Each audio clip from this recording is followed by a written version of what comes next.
Welcome to the channel Y K star chemistry. आज हम जो हमारा आईआर स्पेक्ट्रोस्कोपी है उसकी एप्लीकेशंस को पढ़ेंगे कि कैसे हम जो स्ट्रक्चर्स हैं उनको डिटरमाइन कर सकते हैं। जो हमने डिफरेंट टाइप्स की एब्जॉर्प्शन फ्रीक्वेंसी दी हुई होती है उससे हम कैसे स्ट्रक्चर हैं उनको इलिस्ट्रेट कर सकते हैं, फाइंड आउट कर सकते हैं। तो सबसे पहले हम किसके लिए पढ़ेंगे, फर्स्ट है हमारा एग्जाम्पल आइसोप्रोपाइल एल्कोहल। कि आइसोप्रोपाइल एल्कोहल है वो किस किस जो स्पेक्ट्रम है उसकी पीक्स कहां कहां पर होंगी। तो आइसोप्रोपाइल एल्कोहल है तो सबसे पहले इसकी स्ट्रक्चर आनी चाहिए हमें कि क्या होगी, CH3 होल ट्वाइस CHOH, ये इसकी। तो यहां पे हम देखते हैं CH3 HOH, ये आइसोप्रोपाइल एल्कोहल है। तो यहां पे हम देख पा रहे हैं कि तो यहां पे क्या होगा, कौन कौन सी होंगी। एक तो हमारी होगी CH स्ट्रेचिंग की वजह से पीक आएगी, इस CH स्ट्रेचिंग की वजह से पीक आएगी। एक क्या हो सकती है CH स्ट्रेचिंग की वजह से,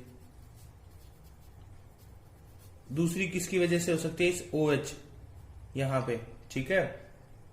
हाइड्रोजन बॉन्डेड, हम बोले हाइड्रोजन बॉन्डेड OH स्ट्रेचिंग होगी एक हमारी यहां ऐसे। और क्या हो सकती है इसके अलावा, एक यहां पे होगी हमारी CO स्ट्रेचिंग। यहां पे जो C और O है इसके बीच में एक तो CO स्ट्रेचिंग होगी, एक CH होगी और एक हमारी क्या होगी हाइड्रोजन बॉन्डेड OH स्ट्रेचिंग। तो मेन यहां पे जो होंगी ये तीन टाइप्स की जो पीक्स हैं, थ्री टाइप्स की जो पीक्स हैं उनको हम यहां पे देख पाते हैं। तो जो CH स्ट्रेचिंग है उसकी फ्रीक्वेंसी क्या होगी 2850 से कहां तक होती है 2950 तक सेंटीमीटर इनवर्स। तो इसके बीच में क्या होगी हमारी CH स्ट्रेचिंग है उसकी पीक हमें मिलेगी। इसके बाद आती है हाइड्रोजन बॉन्डेड OH स्ट्रेचिंग। तो हाइड्रोजन बॉन्डेड OH स्ट्रेचिंग होगी, इसके लिए क्या होगा, एक तो स्ट्रोंग और ब्रॉड बैंड आएगा, स्ट्रोंग एंड ब्रॉड बैंड मिलेगा किसका हमें, पीक का। और इसकी जो होगी फ्रीक्वेंसी वो कहां तक होगी या कितनी होगी, ये होगी 3200 से 3400 सेंटीमीटर इनवर्स तक। तो ये आएगी हाइड्रोजन बॉन्डेड OH स्ट्रेचिंग से। इसके बाद आती है CO स्ट्रेचिंग। CO स्ट्रेचिंग की वैल्यू क्या होती है 1000 से 1300 सेंटीमीटर इनवर्स। तो जब हम इसका जो स्पेक्ट्रा है उसको स्टडी करेंगे तो जो हमारा अगर आइसोप्रोपाइल एल्कोहल मॉलिक्यूल है तो उसके अंदर ये तीन जो है वो मेन पीक्स होंगी जिनकी वजह से हम इसको आसानी से स्टडी कर सकते हैं। इसके बाद जो है हमारा अगला मॉलिक्यूल है वो है toluene.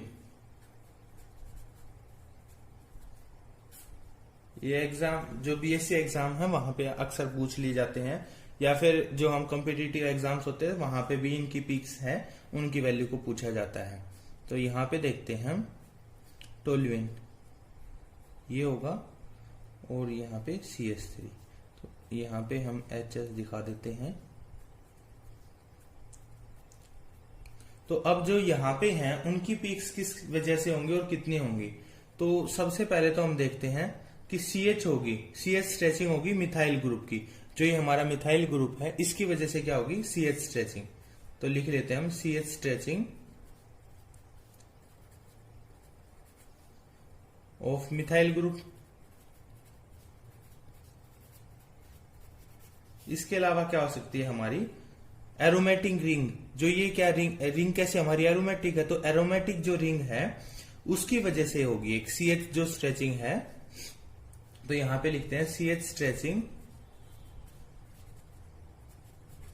Due to aromatic ring, या ड्यू ऑफ लिख सकते हैं कि ऑफ एरोमेटिक रिंग। इसके अलावा जो थर्ड होगी वो हमारी किसकी वजह से आ सकती है, जो एरोमेटिक रिंग है यहाँ पे हम देख रहे हैं, तो जो कार्बन, ये हमारा एक कार्बन तो ये है, ये ऐसे,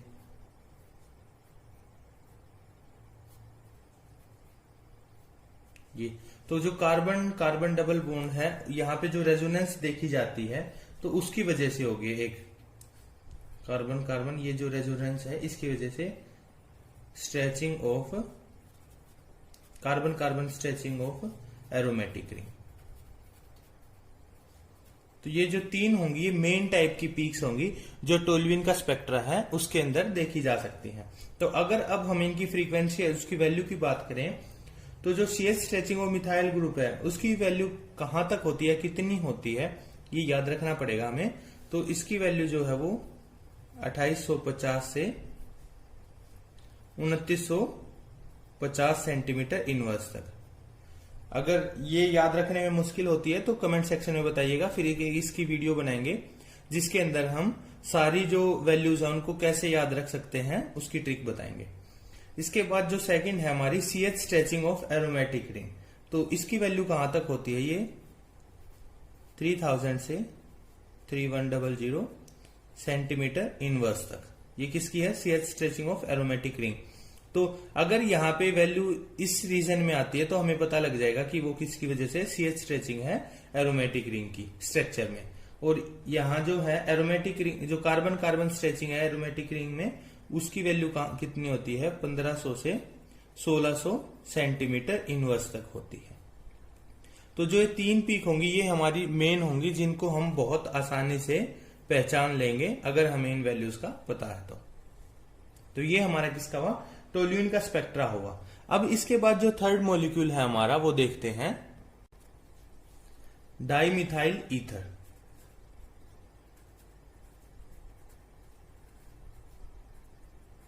ये तो बहुत आसान है अगर आपको इसकी स्ट्रक्चर पता है कि कैसे बनाते हैं। डाइमिथाइल ईथर है CH3OCH3। हमें पता है जो ईथर्स होते हैं वो उनको हम RO जो जर्नल है इससे शो करते हैं। तो ये हमारा क्या हुआ, डाइमिथाइल ईथर हो गया है। अगर हम इसकी बात करें कि इसके अंदर जो कौन कौन सी स्ट्रेचिंग होगी, तो यहाँ पे हम देखते हैं कि एक जो पीक होगी वो तो किसकी वजह से होगी, CO स्ट्रेचिंग की वजह से। यहाँ पे हम देख रहे हैं ये CO स्ट्रेचिंग है या फिर ये है, तो एक होगा जो पीक होगी ड्यू टू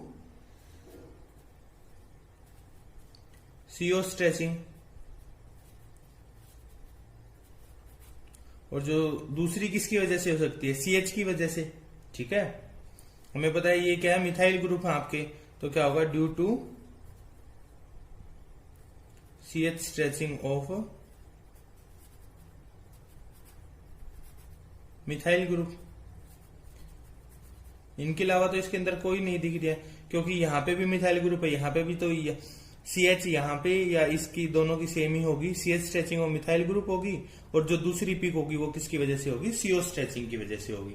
तो अगर हम इनकी वैल्यू देखते हैं तो जो CO स्ट्रेचिंग है इसकी वैल्यू कितनी आती है, 1060 से 1150 सेंटीमीटर इनवर्स तक आती है।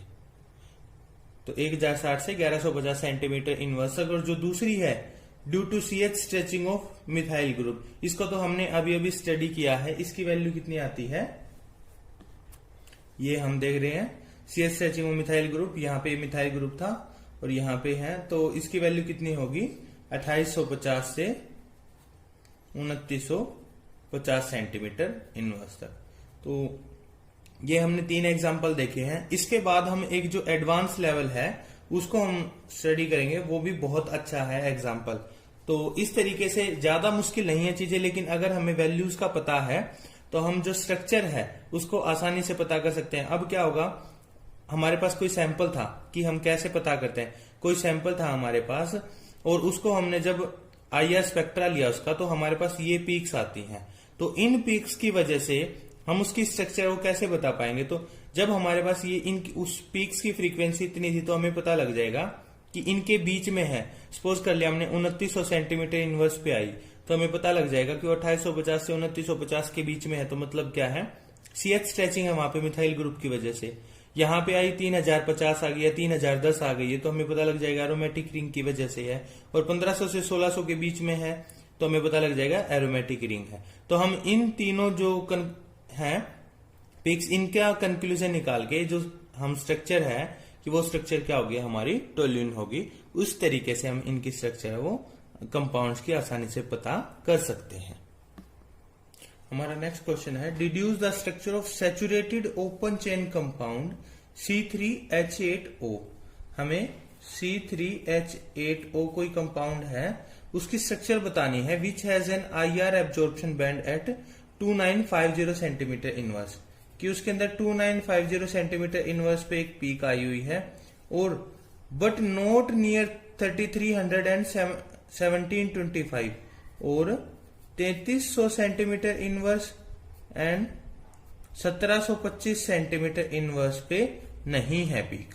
तो ये हमें डाटा दिया गया है। अब हमें इससे स्ट्रक्चर बतानी है कि उसकी स्ट्रक्चर क्या होगी।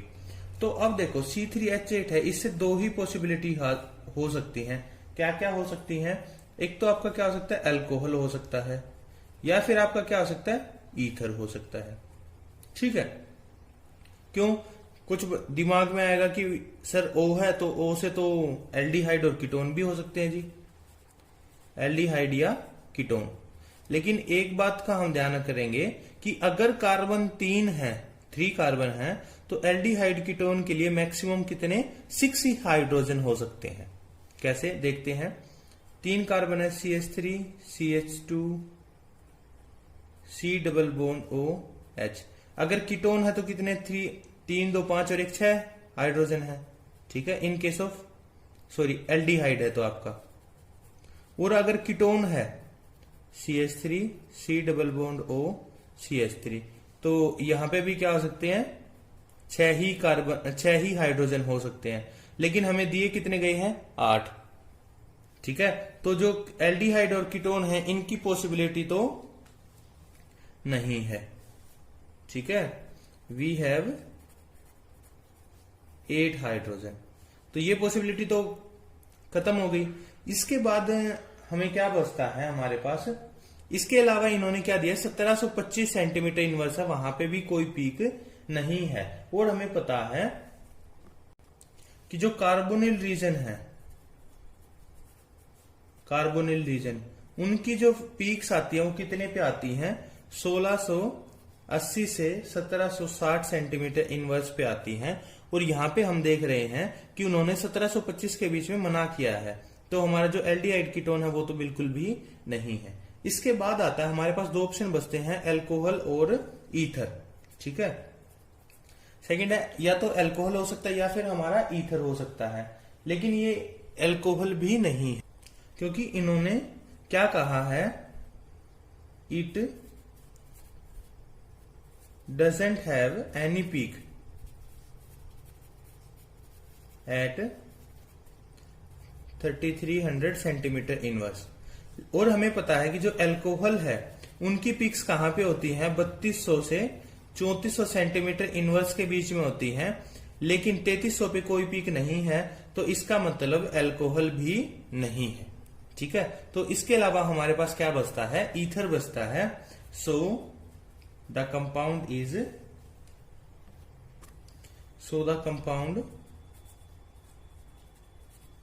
कैन ओनली बी ईथर, कि सिर्फ वो ईथर ही हो सकता है।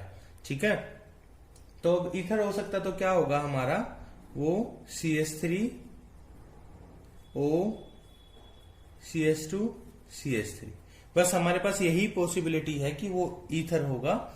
हमें देख रहे हैं कि 3 2 5 और 3 8 कार्बन भी हमारे जो कार्बन कितने हैं, 1 2 3 कार्बन है, और हाइड्रोजन कितने हैं, 8 है, और एक ऑक्सीजन है। तो हमारा क्राइटेरिया फुलफिल हो जाता है। तो यहाँ पे पीक्स कितनी होंगी, पीक्स आएंगी, एक तो होगी कितने पे, 2950 पे सेंटीमीटर इनवर्स पे। ये किसकी वजह से है, due to CH stretching of methyl group. ठीक है, और इसके अलावा क्या हो सकती है, एक आपकी हो सकती है CO स्ट्रेचिंग की। ठीक है। दूसरी कितने पे हो सकती है, 1060 से 1150 सेंटीमीटर इनवर्स पे हो सकती है। किसकी वजह से, ड्यू टू CO स्ट्रेचिंग। यहां पे हम देख रहे हैं कि एक तो यहां पे इसकी वजह से होगी CO स्ट्रेचिंग की वजह से, या और दूसरी किसकी वजह से हो सकती है, CH की वजह से, CH stretching of methyl group. तो जो हमारा कंपाउंड होगा वो क्या होगा, हमारा मिथाइल इथाइल ईथर होगा, मिथाइल इथाइल ईथर। तो इस तरीके से हम जो न्यूमेरिकल्स हैं उनको, जो प्रॉब्लम्स हैं उनको हम आसान तरीके से सॉल्व कर सकते हैं। अगर आपको वीडियो पसंद आई है तो लाइक जरूर कीजिए।